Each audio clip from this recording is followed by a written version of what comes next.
Hi, everyone. Samuel here. I just had a couple quick updates before we started the episode. First, I wanted to thank you all for joining us. It has been such a crazy couple weeks for myself, mom, and Sarah, and all of Columbus. So, thank you so much for coming back. We really appreciate it. And I am so excited for the direction that this episode is taking us. So, double win. I also wanted to let you know about JHR Counseling and Consultation. That's Julie H. Richards, my mom. She's a host on this show, and that's her private practice. So, if you are interested in therapy, if you have somebody who is looking for a therapist and is located in Columbus, or now she does this telehealth thing. So, if you're located in Ohio, definitely go to jhrcounseling.com. You can check out a lot of her services, a lot of her prices, a lot of her education and history, as well as a link to the show. So win, win, win, win, win. All sorts of wins. So go ahead and check that out. If you are interested in a little time slot like that or a little shout out, go ahead and go to patreon.com/community roots pod, where you can donate, and we will give you some time on the show to shout out some friends, talk about your business, or even, I don't know, tell us about your hobby of bird watching. I'd be very interested in that. But go ahead and check out our Patreon and throw us a couple bones. We all of this goes back to the show. We don't all of this show is coming out of our pockets. Go ahead, check out Patreon. The other thing I wanted to say is please contact us if a lot of this stuff hits you or impacts you or reminds you of a story or a memory. Go ahead and reach out. We have email, we have Facebook, we have Instagram. You can reach us all those ways by searching Community Roots Pod, or our email is communityroots.pod@gmail.com. But we're just looking to build that community that we talk about so much and that's in the name. So don't hesitate to reach out. We love to hear from all of you. And thanks so much for those who have reached out. It's so great. We love talking about our listeners and what they're doing and kind of what they enjoyed. So definitely, it's totally awesome. So I know at this point you're like, get on with the show, but I wanted to let you know about one more thing. So today we are going to be talking about the protests in Columbus specifically, but also all around the United States that have to deal with George Floyd's death. And this is a politically charged topic, but we look at it in a way of mental health and what therapists are doing on the ground. That being said, our guests and myself have been to the protests and are kind of connected to it in some ways. So it was hard to filter out some of the more political stuff. So I am entering in this little, I don't know what to call it, a little warning, a little notice. If you are not into this sort of thing, I would just listen next week or go back to one of our older episodes. But I would so strongly encourage you to listen to this episode. It's one of togetherness and unity, and one built on common goals and good mental health and really just treating people like people. So go ahead, make your choice because it's happening now. You have probably about 30 seconds. But anyway, thanks all so much. I'll see you soon.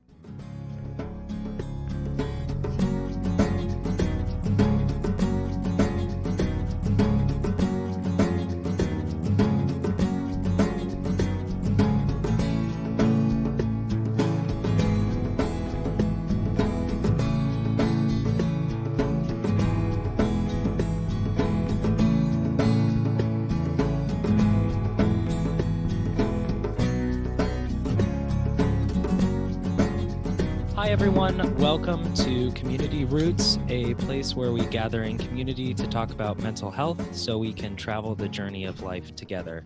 I'm Samuel Richards. I'm Sarah Wakefield. And today we are off the beaten path with Shynesha Yoder and Andie Ruggles. Welcome you both to the show. Thank you. Thanks for having us. Glad to be here. Of course. So this past week, obviously, there's been a lot going on, especially in Columbus, after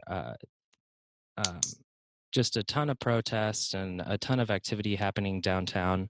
I was curious, Shynesha, what has your experience been? And maybe a little bit about your background and kind of what you've brought before this all kind of happened. So, my background initially started in working with people with developmental disabilities, right? So, uh, going forward from that, I ended up getting married and decided to be a housewife and a mom and started having kids with my wife, and then got into the work with Buckeye Region Anti Violence Organization. When I started with the Buckeye Region Anti Violence Organization, I was the first Black person hired at the organization in 23 years. The reputation for the organization, they do really good work. We do good work, but the Black community was definitely um, cautious because there was a lot of issues going on with people accusing the organization of biases and so forth. Coming full circle, we have definitely been able to kind of tear down some of those stereotypes and move forward into a direction of being a direct ally of people of color in the community. Um, right now, the issues are pretty heavy because we're having to battle not only the pandemic, of course, but also dealing with people who thought that they were not biased. They didn't think they were prejudiced. They didn't think they were racist or anything like that. And now these things are coming to the forefront. So we're not just dealing with inequalities, but we're also dealing with having to battle people and their reaction to what's in their face and what they have to deal with. So our friends and family that are white are now having to also deal with and come into terms with what's been socially acceptable for so long. Definitely. Andy, I also wanted to add you into the fray, and I know you've been working on mobilizing therapists to help in this crisis, and you as well have a mental health background. How about you dive into those two things? Sure. Yeah, I started in the field working with kiddos with autism, and then got my master's degree and immediately became a community-based therapist, primarily uh, within the court-ordered system. So I worked a lot with police. I worked a lot with within the court system, and then I also worked a lot with homeless youth and predominantly homeless youth of color. Um, so my experience primarily lies in that. More recently, in response to the protests, I am helping to organize our mental health professionals in the community, not just therapists, but case managers, individuals like Shynesha and Bravo within the community through a Facebook group called Frontline Emotional Support. So we are involved both on the front line along with the medics. We're partnering with a lot of the medic units to provide assistance for those that are being triggered or need assistance processing, and those who are having panic attacks and anxiety attacks, as would happen in the middle of a protest about your life. But we're also supporting behind the scenes. So we have a lot of people offering pro bono and discounted services, as well as people who are assisting in uh, long term emotional support through partnership with Mosaic as well. Yeah, I love this mobilization of the mental health community because I think it's what we need, better practices to get through this. And I also think it hits on a lot of topics that we've talked about on this show, like trauma, anxiety, a lot of things that come to the forefront in this sort of thing that people need help with, or else it completely spirals. We've talked about burnout so often. But yeah, I just kind of wanted to help facilitate a conversation around that. Like, how do anyone involved in this, activists, medics, people on the sideline, whoever it is, how do they regulate their mental health throughout all this? And what are good mental health practices to use whenever you're in this crisis? I think that adding in, if I may, adding in people who are just witnessing this, that is a huge. experience that people are not recognizing. Of even if you're not on the front line, even if you're providing support through donations to our medics or just checking in with our frontline staff, all those people are being significantly impacted as well by this trauma that is happening, and it Mm. is by definition a trauma. So I think that recognizing that we are not alone is a huge portion of that. That's why we see so much camaraderie with all of these groups, with all of these chats, with things happening through Signal and Zello, the two walkie-talkie apps. Um, but I think that recognizing that when we're not alone, if we take a step back for a day, or if we turn off our phone for a day, two more people are going to step forward, and that is important to recognize that you can take that time off from being on the front line and still provide that support, but making sure that you can do this for the long run rather than just for a week before being done. So, and for me, similar to Andy, which I never realized how much similarities we have in career wise. I also, after working with DD, ended up going into working with children. I worked at the United Methodist Children's Home, and then went into getting a degree in social psychology. And I think what I realized I'm doing is, sometimes when you can't control what's going on in your environment, like right now, you just can't control what's going on. So you feel the need to dissect it, right? So you start dissecting and thinking about all the levels and stuff of different things, which causes more anxiety because then you realize you can't control even the levels that you've dissected, figure out, have this whole game plan of how they can fix everything, but you don't feel like you have a voice of how they can fix everything. Amen. So, so you go through this, but then working with children, this is where I feel empowered because I see them as the ones that are going to lead this battle and trying to figure out how to support and help with their emotional stability in all of this. It starts to be my focus. So I can't seem to cut it off. Like I can't seem to cut, you see it on TV, you see it on Facebook, you see it everywhere. You have to intentionally figure out how to activate your inner self-care self. So we can't go out the way we used to because of the pandemic. We can't have people over the same way we used to because of the pandemic. So how to have that human connection and still feel safe is definitely the challenge. So I built a garden in my backyard. Um, I do these little virtual meetings. I have my first hug. Andy, you don't know this. I met up with Andy to help pass out things to the people who were protesting water and such. And when I saw Andy and we had our mask on, they immediately grabbed me and hugged me. That was the first hug that I had probably in about over a month or so. And I was kind of Aww. like, oh my goodness, with the exception of my children who are little violators. Um, but I was, an adult connection. It was amazing. And so I just encourage people to try to figure out who's in their circle, who is safe in their circle at this point. Let's try to weed out those people that are safe and start having some kind of connection. I don't think it's healthy anymore for us to be the way we are, considering the crisis that we're going through. Mental health is important at this point. Mental stability. In order to continue to do the work, we have to do the internal work. And touch is big for humans.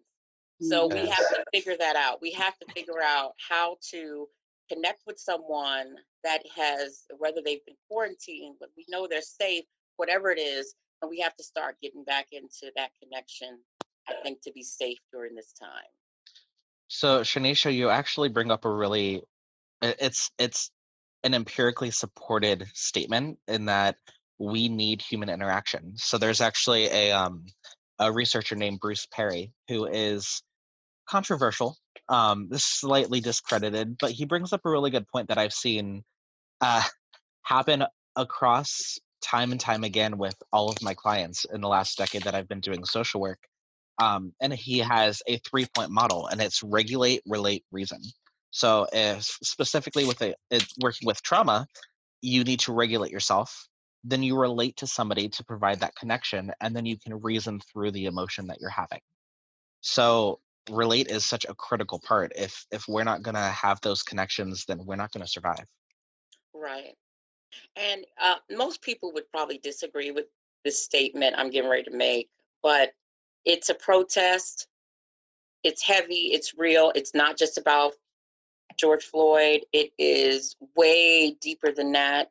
I think, as I stated, I think this was the knee that broke the back of Black people. I think this was the knee that broke the back of white allies.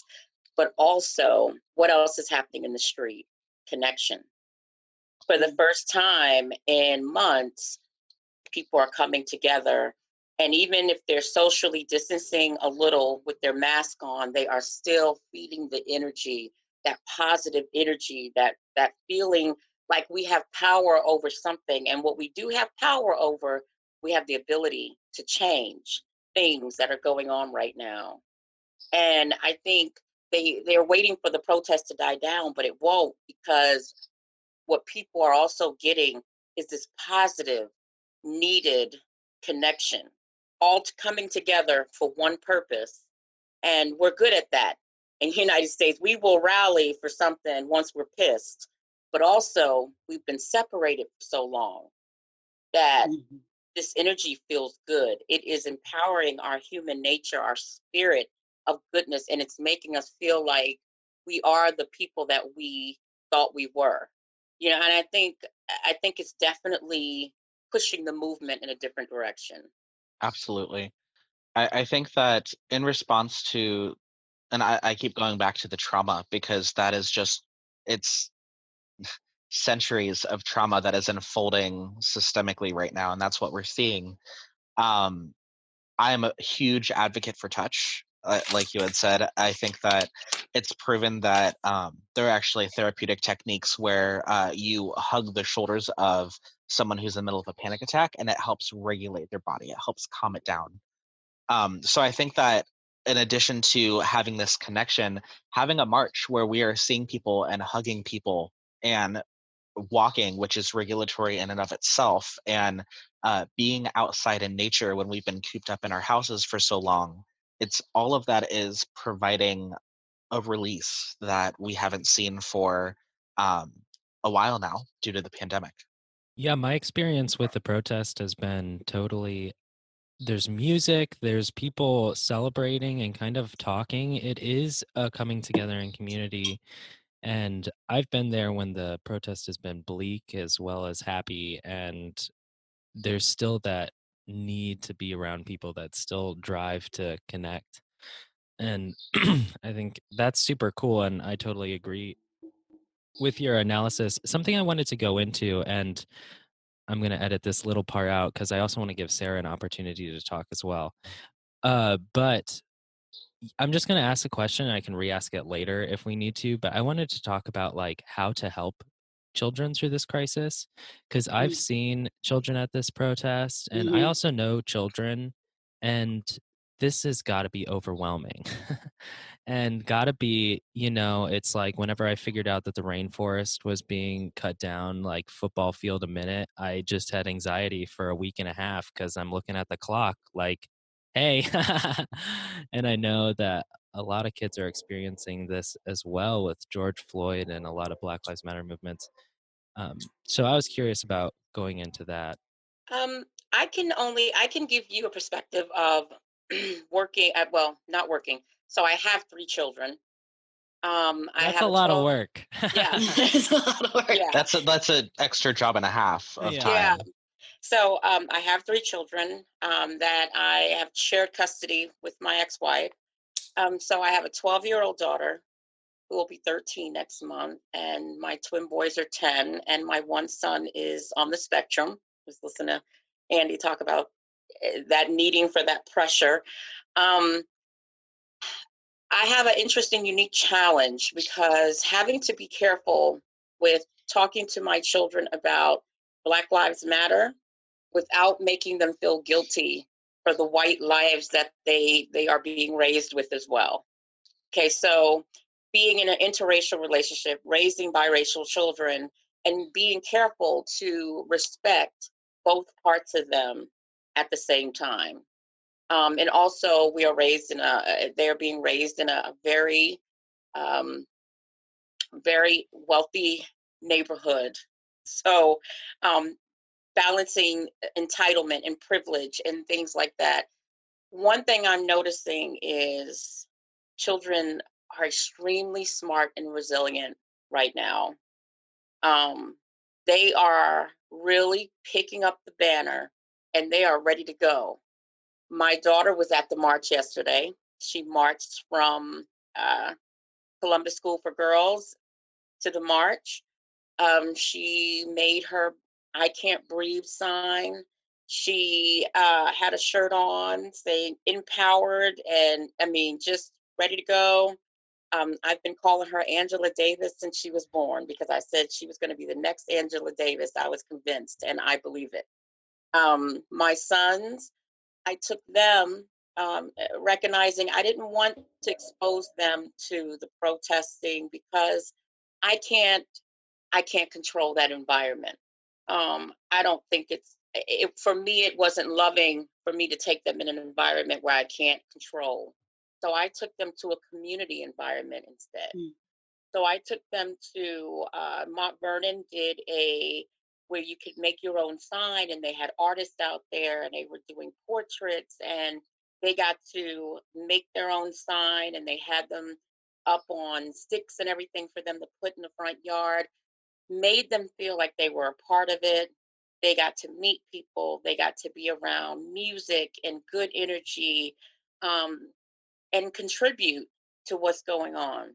That was important. I think it's important to make sure that children are allowed to show up in a way that they can show up, not to Mm. force them to show up in a way that you want to show up. I Mhm. think that can be trauma. Um, no child should be sprayed with mace. No child should be in the middle of that kind of trauma. I don't judge parents for taking their children. I don't, absolutely, because I get it. I totally get it. I think some of the responses to the outside of the protests have been inappropriate, which has subjected children to unnecessary trauma. Mm. But I didn't want to risk something like that. So my 12-year-old, though I was a little bit panicky about her walking and being apart, I knew it was necessary. Um, but my younger children, who are a bit more fragile, I took them somewhere where they could still be apart. And I bought them all mini cameras, mini Polaroids that they have. And I wanted to see through their eyes what they wanted to tell, what story they wanted to tell. So they took pictures of different things, and they all have photo albums, and that's going to be our activity this evening. Making a memory book so that they can see how they showed up to the protest and how they contributed to Black Lives Matter. That's dope. Shynesha, I just think that's beautiful, and giving your children that space to be their own activists without forcing you, like you just said, without taking them so they experience your experience, but meeting them at the level that will resonate with them in a much more positive, non-traumatic way. Yes, yes. And that's going to be so interesting too to see what is in that scrapbook. To see, I just um got a camera and I was taking pictures of all over the protests, and there's so much to see and absorb, and I can only imagine. I would say also, Andie, I would totally want to hear your perspective on children as well, but I did want to say I wouldn't bring your kids past like 9 p.m. because that's when police get more violent. I have seen a family of 5 get pepper sprayed in the face, with the youngest being like a girl between 10 and 12. And Mm. so, just to say that I think that the afternoons are really safe and the earlier things in the day are very, very safe. And I haven't seen anything regarding that. And like I said before, it's like a festival. There's food and music, but later in the night, I would just caution. I'm not a parent, so I can't make those decisions. But just to say that I have seen some pretty graphic stuff. I also think that Shanisha brought up a really amazing point, and that kids are resilient. They are so resilient. Their brains are not yet formed. They are able to bounce back from trauma faster than anyone. Um, so I think that recognizing that they're not um, as weak as we have this natural protective instinct of them, but they are so gung ho to make a difference, and especially this upcoming generation wants to make a difference. They want to see change in ways that we necessarily haven't seen previously, and because of the internet, because of electronics, they have the capabilities and the tools to make that difference in ways that I certainly don't understand. I can barely turn on my computer. So when they're talking about all these things that they're doing, I'm like, go for it, have fun. I'm gonna be here in person. That's what I got. But I wanted to talk about specifically two agencies that parents can talk to get those resources that they need. And one of them is Huckleberry House. Previously worked with Huck House as a community-based counselor. They are an amazing, amazing organization that serves the youth in our community. They have a couple different programs. They have a youth outreach program that is specifically for youth living on the street, 21 to 23 and under. And those are youth that don't have anywhere to go. They don't have resources. So they provide them with resources like food pantries, legal assistance, financial assistance, things like that. They also have a crisis shelter that is open 24/7. That they are, uh, if a kid doesn't have a place to go, they can go to the place to the shelter, or if they don't have a correction, if they have conflict within the home, that is a place where you can go for a day or two to help calm down and get those resources that you need to get assistance. Um, they also have a community-based counseling program, and they are currently in process of starting an outpatient counseling program, all for youth and for families as well.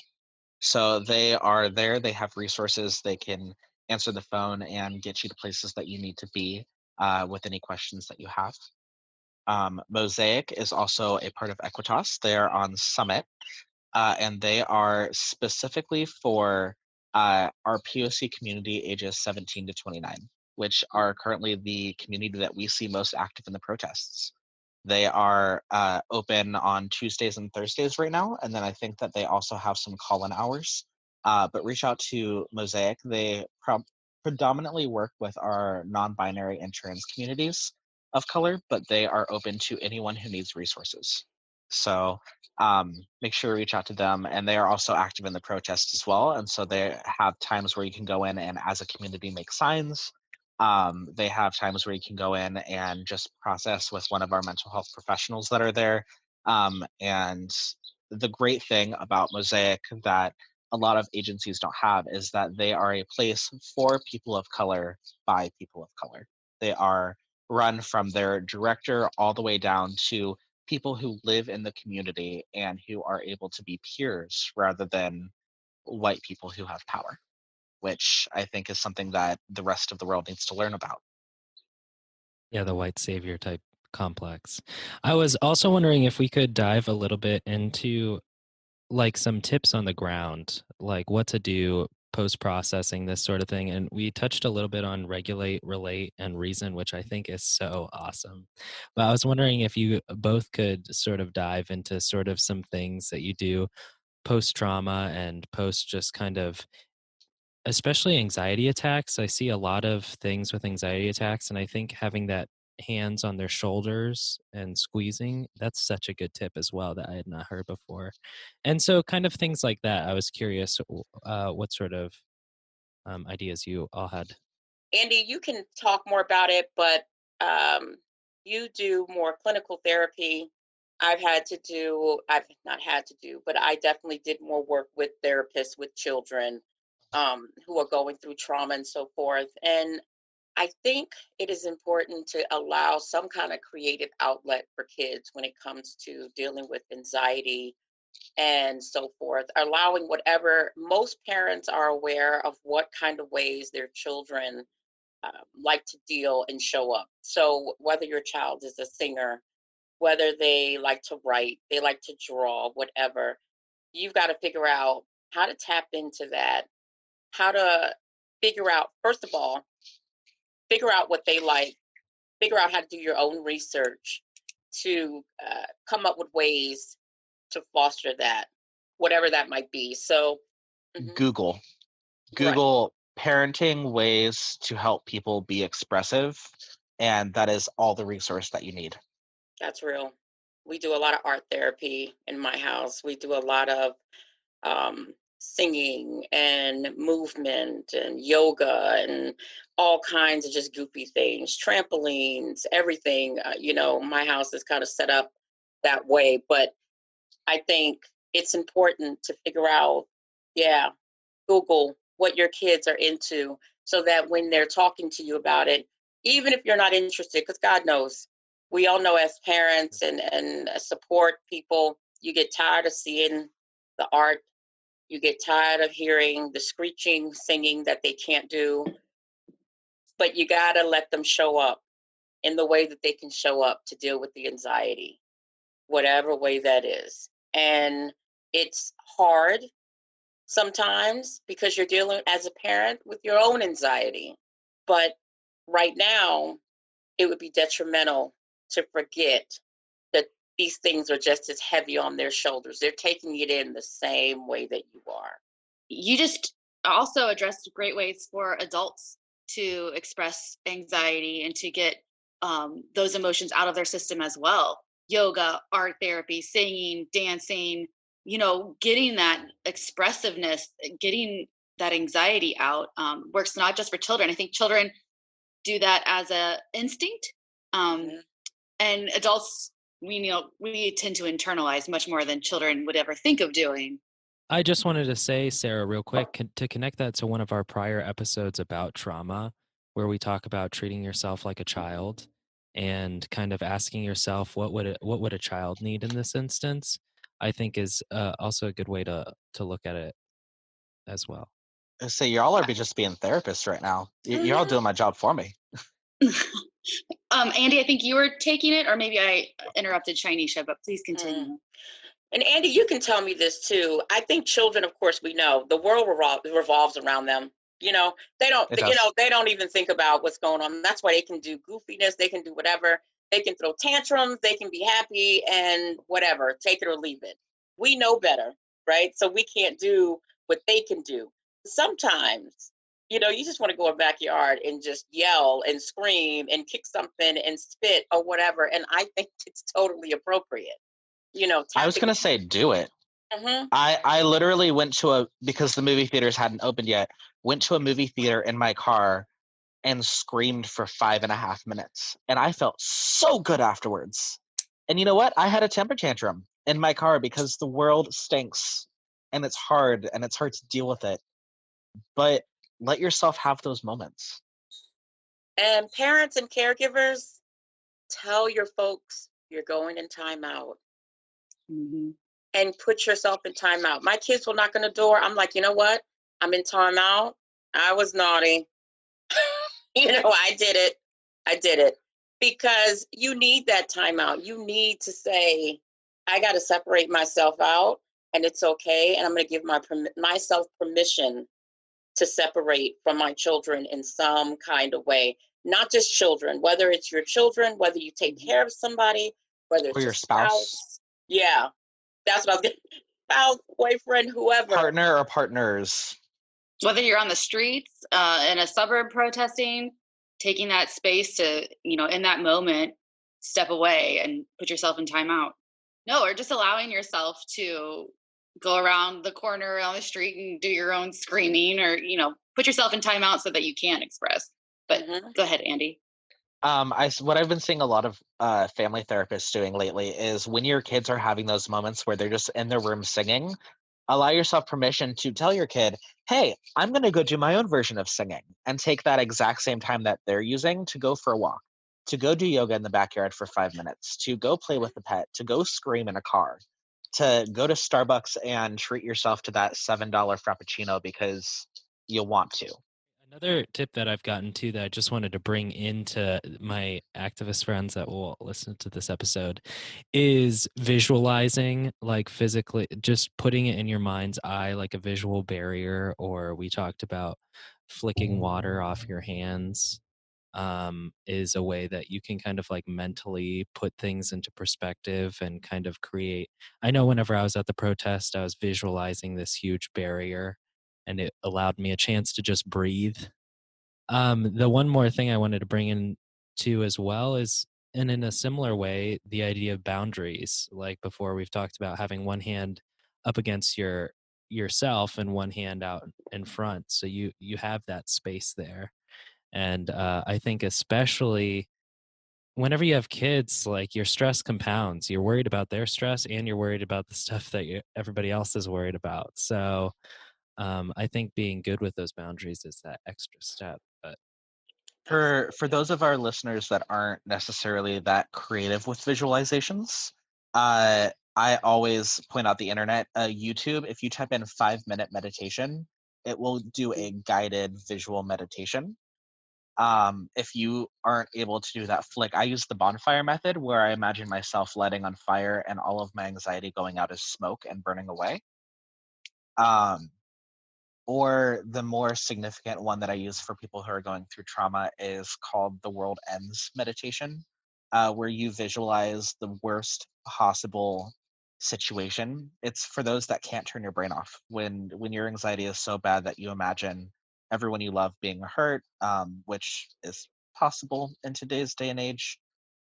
Imagine the worst possible situation in everything, and let all of that anxiety happen, and then your brain will naturally turn it off. Your brain will only allow you to process that trauma for so long before it shuts your body off and allows you to sleep. So I use that before I go to bed sometimes, especially when I'm out involved on the streets and can't turn my head off. um, but use YouTube, use Google, use all of these techniques, because really that's what social workers do. We have a master's degree in how to Google. That is what we do. Um, but yeah, use all of those resources at your disposal, or go to your favorite bookstore and look up self care. Whether that's coloring and allowing yourself 5-10 minutes a day, coloring or meditation or cooking, anything in those help books allows you to have that time, and you can normally get those for $1 or 2 at half price books, and allow yourself that time to take care of yourself. No, it's wonderful. And I just wanted, you mentioned the streets, and I just wanted to know what advice you would give and what you're seeing and what's making the most impact for people who are experiencing anxiety and panic, and or physical reactions to what they're seeing in the protest, what you're doing on the front lines to help people and what people can be doing for themselves, if that makes sense. Yeah, so there are so I actually am currently going through my own trauma therapy, and proud to admit that even helpers need help. Um, but I have been taking, because this podcast itself is sometimes a little bit triggering for me, just thinking about everything that we're going through right now. So I allow myself to take time and really focus on my breath. So I always, a lot of people, when they focus on breath, they focus on the in breath, but that's not what you want to do. You want to focus on the out breath and getting all of that stress out of your body. So there are two simple techniques. The first one is a 3-5 count breath. Breathe in for 3, out for 5, and really control that breath in through your nose, out through your mouth. And the second one is a technique called 5-4-3-2-1, and it's a way to ground yourself when you're feeling very overwhelmed. And it's by listing and bringing yourself back to consciousness 5 things that you see, 4 things that you can touch and what they feel like, 3 things that you hear, 2 things that you smell or can taste, and 1 positive thing about yourself in that moment. Just 5-4-3-2-1. I love that. Both of those take a solid 90 seconds and bring you back down to center, especially for those that are involved in the street protests. We need to take care of ourselves. Also, drinking water and eating food. Time does not exist in a protest, so you need to make sure that you are sipping on water and eating some sort of protein snack and some sort of full meal each day. especially for those of us, like Sam had mentioned earlier, involved all week in protests. We need to make sure that we take time to actually eat a meal each day and really focus on that process of eating and actually chewing and not scarfing it down in 5 seconds. Mm. And let me just throw in there as well. So I went with Andie to Trinity Episcopal Church as well, and I've done the things with my children. But what I noticed is even the heaviness of everything that's going on, my ability to eat is just the appetite is Gone. like gone. It's almost like the thought of eating is a problem. And I'm going to say, people of color, we don't take care of self care at all. We don't usually rely on um, outside help for those kind of things because there's a notion that you just keep pushing, you just keep going. And I would encourage folks, I know for me, when I'm feeling overwhelmed about everything, I remember the leaders that went before me. And I just sit and I just think to myself, they did it. This person did it. This person was hosed in the street. This person had dogs, coming after them in the 60s, and they survived, and they're here, and they're still, their message is still coming through, whether they're in the grave, whether they're alive, they're still speaking to us about how to do what we do. And it's very impactful to sit and just visualize those things that they made it. There was a purpose. You will, your voice will be heard. Help me to just sit back and go, everything is for a reason and I'll be fine. Everyone has to figure out how to ground themselves in a way that works for them, so to speak. Whatever way that is. Andie, I know I use that with my kids actually. The touch, smell to get themselves regulated. But Right. I know sometimes when you're in the middle, it can be so difficult to just stop and do that. You Right. have to almost intentionally do something to give yourself a trigger to say, that's it, I need to stop. I would Fitbit. What I've been seeing people do is set a timer. Once an Oh, hour, yeah. they step away for 2 minutes, they breathe, they drink water, they eat, and then they go right back in. And I've had to do that. Like I said, with my Fitbit. Yep. I've had to do that. And Fitbit has meditations 1 minute called body check scans, where Yes. for 1 minute they say, how did your feet feel? Feel your fingers, feel that, For those that are in the field, that's called progressive relaxation. That's actually a therapeutic technique. Gotta love that Fitbit. Buzzword. That's like Jeopardy worthy right there. I also think that one extra thing that people can do, anyone, if you are comfortable, asking for a really big hug. It allows that pressure that we apply to kids who are on the spectrum, but it is something naturally soothing that hug allows. It provokes an internal response, almost like a primal instinct of feeling protected. So allowing Yes. yourself to be hugged by someone, if you can find someone you care. If not, then asking a random person, "Hey, can we hug?" No, we're all in this Serotonin. community together. Serotonin is great. It releases serotonin. They just hug, touch releases all of that. There's actually a lot of protesters with signs that say free hugs, so you'll be in luck. But I did want to say, just from a producing standpoint, that we are at time. And so, what I was thinking is we end each episode with some gratitudes. So, I'll introduce that. But essentially, I was thinking if we could briefly go around, just say some things that we're grateful for.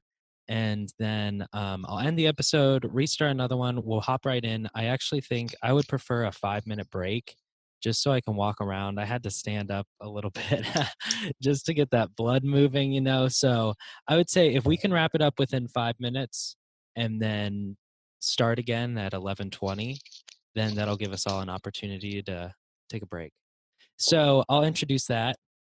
Every episode we end with gratitudes. I think that's also a good way to kind of help your mental health, is kind of ground yourself. And we've said this before, even Andie saying one thing that you like about yourself in this moment.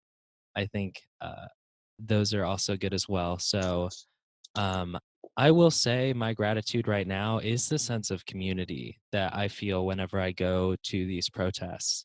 Like everyone there seems like they're on the same side. They want to help each other. There's a general understanding for um, togetherness and unity and coming together. And I also think that there's a lot of excitement and a lot of the air of change, is a good thing. And I. That smell. And so I think that that's one thing I'm grateful for sure. I will go ahead and say that immediately when Samuel said, "What are we grateful for?" my three words were people coming together, and for change, for support, to just come together to experience humanity in all aspects. And I think these protests and this call, this cry, this hurting that's coming to bubbling to the surface is triggering all these, not triggering mentally triggering, but like in a bad way, but um, allowing for us all to come together after what we're on 100 days almost of quarantine of mostly sheltering in place, um, and to see all of this happening, but to see all the people coming together, I think I'm just so grateful to witness this and be a part of it. I am actually grateful for people showing their true colors right now. I particularly work within the entertainment community, and I'm really excited to no longer book people in my shows who are not showing up or showing out. Because we see you, we see when you're not doing stuff. So I'm actually really grateful for being able to get rid of that toxic influence in my life and those people who don't believe that all life truly should exist cohesively. Mm. Um, Gratitude. I'm grateful for the team of people in my community that is in my life. I am grateful for the opportunity to educate and to show up and be present and still be healthy. I- I'm That's my gratitude. My gratitude is for my team, my business family, the people in my world are just beautiful right now. I totally wanted to echo that. Just showing up, I feel on the streets, I look around and I recognize so many people. And I'm so glad too that the movements now are so intersectional and more accepting. And there's a lot of hope out of this. And I don't know what everybody's experience has been in terms of uh, how they view the world or what sort of feedback they're getting from these movements, but I see positivity and I see a good change. Thanks so much for joining us this week, everyone. We'll actually be back right next week with Andie and Shynesha as well. And so definitely check it out. Thanks so much for joining us, and we'll see you soon.